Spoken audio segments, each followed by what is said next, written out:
Playing Donkey Kong Country for the first time was magical. My introduction to the series was Donkey Kong Country Returns, so to go back to where it all began was really something special. It made me tingle in a way I've not tingled before. It was a great game, it was fun, it controlled well, it was challenging, it had beautiful visuals and a whopper soundtrack, it had a lot going for it. It wasn't perfect, of course. Like a car repair shop that refuses to let its workers retire, it employs a few mechanics that haven't aged well. There are also some gameplay choices I wasn't thrilled with, but despite its issues, it holds up as a magnificent game. Even though it has been quite some time since I played it, I've been hungry to sink my teeth into the sequel ever since, and now I'm finally getting around to it. I'm not sure how this game plans to improve or ruin the gameplay of the first game, and I have no idea how this is going to go, but I'm keen to get my ass handed to me, so here goes nothing. How good is Donkey Kong Country 2 Diddy's Conquest? Let's find out. The game begins. That's it. Normally at this stage I would talk about the opening cutscene and the setup of the story, but I guess this game didn't get the memo because there's nothing. No opening cutscene or cinematic, there's bugger all to go off of here. I thought maybe this was one of those games where you can only see the opening cutscene if you wait long enough on the title screen, so I did that, but all I got was some demo footage, which means the actual story is probably written in the game's manual or on the back of the box, both of which don't come with Nintendo's SNES Online service. Cheers Nintendo, good one. It seems I'm gonna have to do a bit of detective work. Another missing person case, huh? It never ends in this city. Let's see what we've got here. What's immediately clear is that even though this game is called Donkey Kong Country 2, Donkey Kong is nowhere to be found. He's vanished without a trace. My only lead is Diddy Kong, Donkey Kong's companion from the first game. He's headed into a strange and dangerous place with his hot new flame, Dixie Kong. Or maybe she's his sister. Who knows, but honestly, in the world of primates, it probably doesn't make that much of a difference. This place is filled with crocodilian crooks, the same Kremlings that Diddy took down alongside his missing pal all those years ago. I can only assume that this is their hideout, which only raises more questions. Where is Donkey Kong? Why would Diddy and Dixie be entering these Kremling-infested waters? The title screen shows them with a chest full of treasure, but is that really what they're after? I've only been left mere breadcrumbs, but I've got a hunch. Thirsty for payback after their defeat, the Kremlings wanted to get back at the Kong family, and kidnapped Donkey Kong when his guard was dropped. Discovering this, Diddy and Dixie storm their hideout to rescue him, and defeat the Kremlings once and for all. Revenge. It's what runs this rotten city. It's the blood within its veins. Too many good people get wrapped up in the petty squabbles of the scum that pull the strings. It's a damn shame. One of these days, I'm gonna cleanse this place of its filth. Mark my words, I'm gonna save this town, one step at a time. Sit tight, Donkey Kong. I'm coming to get you. I mean, I'm guessing that's what's going on. I don't know what else it would be. I've been given no context, but the game doesn't seem interested and just wants to be played, so fuck it. Let's dive into some gameplay.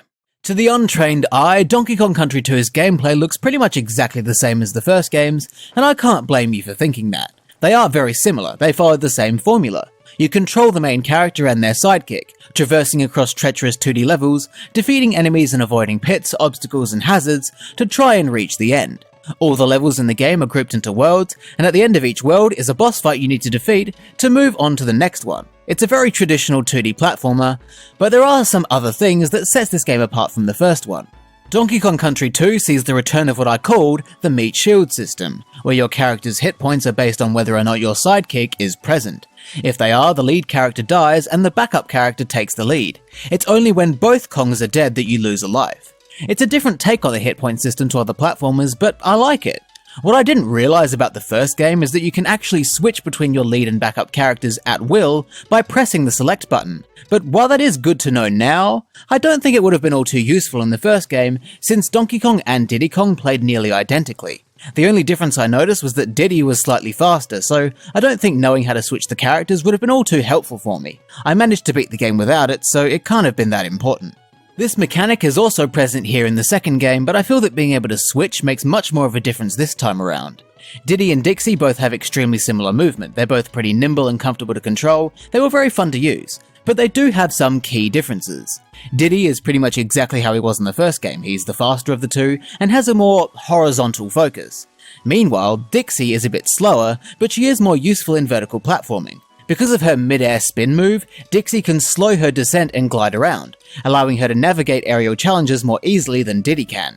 This is where knowing how to manually switch characters is useful. I don't think it's necessary to, as far as I know both characters can handle anything the game throws at you, unless there's a secret childbirthing level I don't know about, you'd probably need Dixie for that. But other than that, either character can get you through the game. That said, each character is certainly better suited to some challenges than others. If you find yourself in a situation where being faster on the ground is important, then you'll want to be Diddy. If you come across a situation where you need more flexible movement options, especially in the air, then Dixie is the Kong for the job. I think this is a much better implementation of this meat shield character swapping mechanic because the differences between the characters are actually meaningful. Their differing abilities make the gameplay that much more dynamic and interesting, and add an extra layer of thinking and problem solving to the process, provided you aren't shit and have both Kongs available. You can also throw your backup Kong, but I never really found a use for this besides getting into bonus barrels that were out of reach, and also one ledge that I climbed up. The whole tag team character thing has definitely been improved on in this game. The levels themselves also have some extra layers compared to the first game, some of which I appreciate, others maybe not so much. Let's start with the good ones. While the game's level design structure is very similar to the first game, there are some additions that help it stand out a bit more. Donkey Kong Country 2's levels have a greater emphasis on verticality. Pretty much every level in the first game was a horizontal gauntlet, moving from left to right. This game, every so often, shakes it up by having a vertical level where you need to ascend from the bottom to the top. It's nothing crazy, but it helps to keep things interesting. These vertical levels often include some of the new level elements this game introduces and expands upon, such as climbing ropes. Ropes are much more abundant in this game than the first, and can be used to climb to higher areas. They can also be used to tie a noose and hang yourself when the game gets too hard and you want the pain to end. This is gonna sound kinda dumb, but being able to climb ropes and head in all sorts of directions makes going through each level feel like much more of an adventure than just moving to the right. There are also hooks that Diddy and Dixie can grab onto with their tail or hair that function in a similar way to ropes, only they can only hold you in place. These different methods of traversal make levels more dynamic and interesting to explore, and expands the sorts of creative platforming challenges they can throw at you. There were plenty of levels where I found myself appreciating how well they were implemented and how they actually changed things and made them more fun, rather than just being forced into the game for the hell of it. Ghostly Grove is a great example of this, where the ropes are only grabbable for a certain amount of time. It made for a fun, unique challenge, and this game is flooded with this sort of creativity. One thing I thought the original Donkey Kong Country did really well was how it handled its gimmick levels. It was great at throwing in weird and crazy twists into its levels without straying too far from its core gameplay. Some of my favourite levels in that game were the ones that had a wacky idea and ran with it. Donkey Kong Country 2 handles this sort of thing just as well, I think. There were plenty of levels with fun twists, and there were quite a few good ones that come to mind. Lava Lagoon, where you need to use the seals to turn the lava to water, Hornet Hole with its sticky platforms and walls, Windy Well, where the level's main feature is an updraft. They all offered something unique, but the focus was still on platforming. It's the best of both worlds. You can have a fun and weird gimmick, but it doesn't need to hijack the gameplay. It can just be an extension of it, which enhances the experience. More games should learn from this game and get that balance right. That's not to say that this game doesn't have gimmicks that go too far. Donkey Kong Country 2 features the return of vehicles and rideable animals. By vehicles, I'm only talking about those skull minecart levels, of which there are only like 3. Those are actually pretty fun, and even they have some well implemented gimmicks. Racing, being hunted by a ghost, that sort of thing. It works well.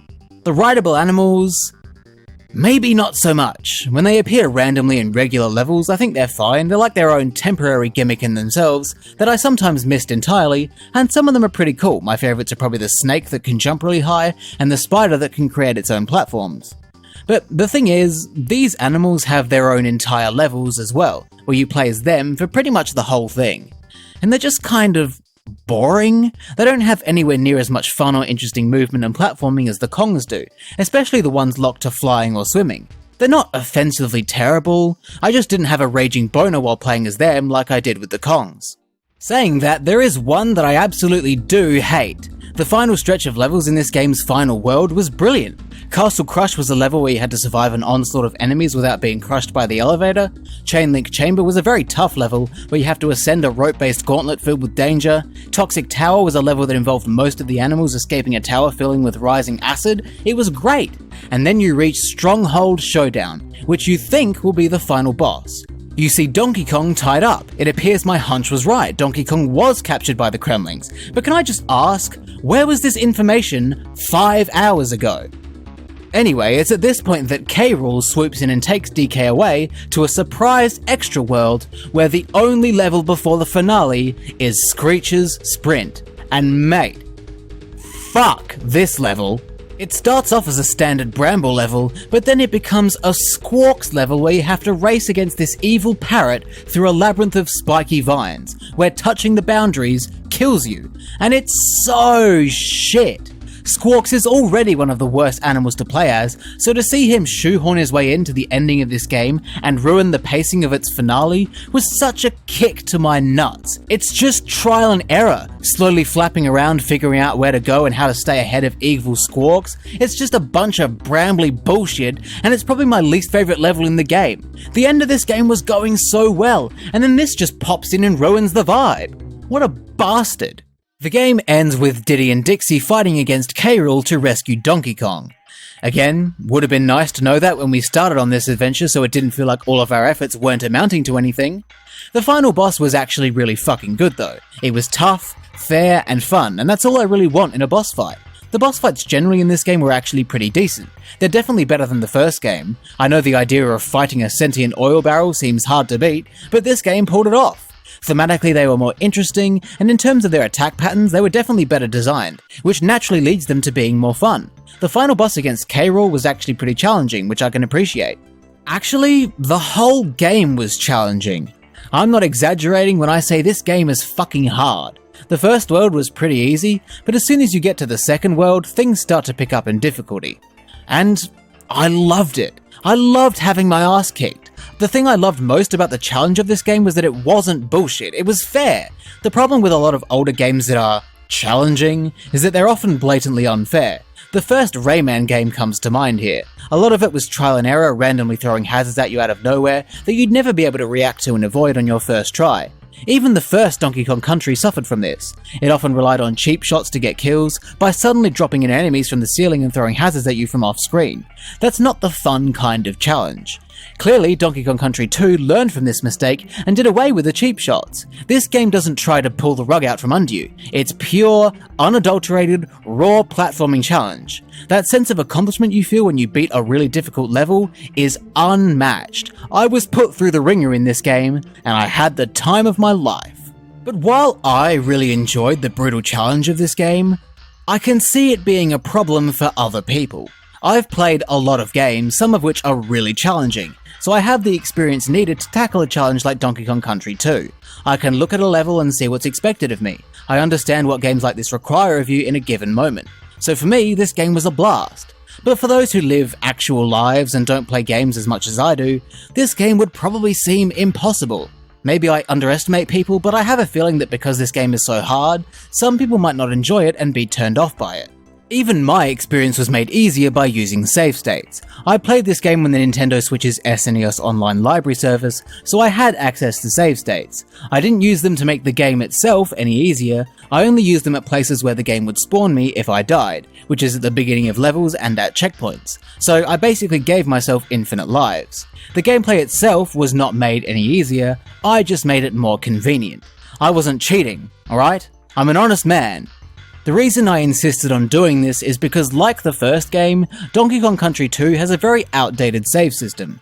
Each world only has one save point, so if you get a game over, you lose a lot of progress and have to go back to when you saved. But what's even stupider is that this game added currency to the mix. Your first save at a save point is free, but if you want to use it again, you need to pay in coins, which are rare collectibles in levels.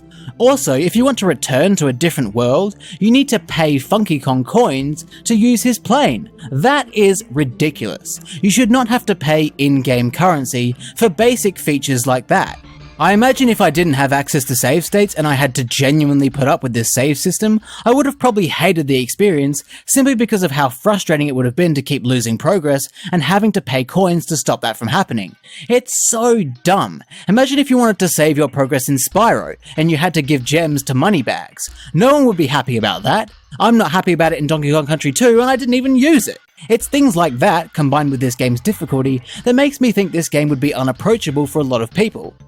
But even despite all of that, I really enjoyed the challenge of this game. It was tough, fair, and I was lucky enough to avoid the game's progress-saving bullshit. The challenging and fun gameplay was not the only thing I adored about this game though. Another thing the original game absolutely nailed was the presentation. Considering the console it was on, it's a miracle it looked and sounded as good as it did. Following in its footsteps, Donkey Kong Country 2 is absolutely incredible with its presentation. Everything about it was beautiful and enchanting. In terms of the visuals, it's full of detail, it's colourful, it's just a joy to behold. Even really minor details that most people wouldn't even notice struck me. In Ghostly Grove, you can see rays of light poking through the trees and flicking around as you move around. That level of detail I feel like would be missing from most games like this, so the fact that it's even there is just amazing to me. I absolutely love it. The first game also had a really iconic soundtrack. It was full of earworms, and there wasn't a single underwhelming song in the whole game. But I honestly think that Donkey Kong Country 2's soundtrack is even better. There were so many songs in the game where I had to stop and think, holy shit! I couldn't believe what I was listening to. It was all so smooth and groovy. Every song in the soundtrack just washed over you like a tidal wave of ecstasy. It was almost sexy. It made me feel things, like just scoop me up in your arms, take me home and do whatever you want to me.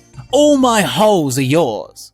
When I reached the end of this game, I was honestly so happy with the experience. I loved the gameplay, I loved the presentation, it was just a brilliant game to play. But when I was receiving the end of game spiel from Cranky Kong, he brought up so many things. Tokens, DK coins, the Lost World. What's the Lost World? I remember earning tokens from bonus barrels, and I gave 15 of those to a big buff crocodile daddy called Clobber, and that granted me access to a bonus level called Black Ice Battle. Is that the Lost World? It dawned on me that there was so much that I missed. Secrets, bonus levels, collectibles. I've been through so much and I've barely scratched the surface of this game. I only found 3 of those DK coins. That tells me that this game is worth replaying. Will I? To be honest, I'm gonna need a break, but maybe one day I'll return to it and try and get everything I missed. I'm just so curious. How much more is there to this game? The fact that I'm willing to return to this game says it all. Donkey Kong Country 2 Diddy's Conquest is an absolutely phenomenal game. It's brilliant in almost every way. The gameplay is excellent, the levels were well designed and challenging, Diddy and Dixie were fun to play as, the game handled most of its gimmicks very well, it was beautifully presented, it was just such a blast to play through. There were some things I didn't like. I think its choice to charge currency for saving and traveling around the worlds, and just the outdatedness of the save system generally, would hurt this game if I decided to put up with it. Some of the rideable animals fell kind of flat, especially Squawks, who ruined the momentum of the finale, and I also think that for your average gamer, this game might be a bit too hard to approach because of how difficult it is. But those are all just minor issues. Donkey Kong Country 2 Diddy's Conquest is an absolutely incredible game, and I'm so furious it took me so long to get to it after beating the first game. If you decided to play this game, you'll be in for a treat. The game will absolutely fist you to hell and back, but you'll love every second of it.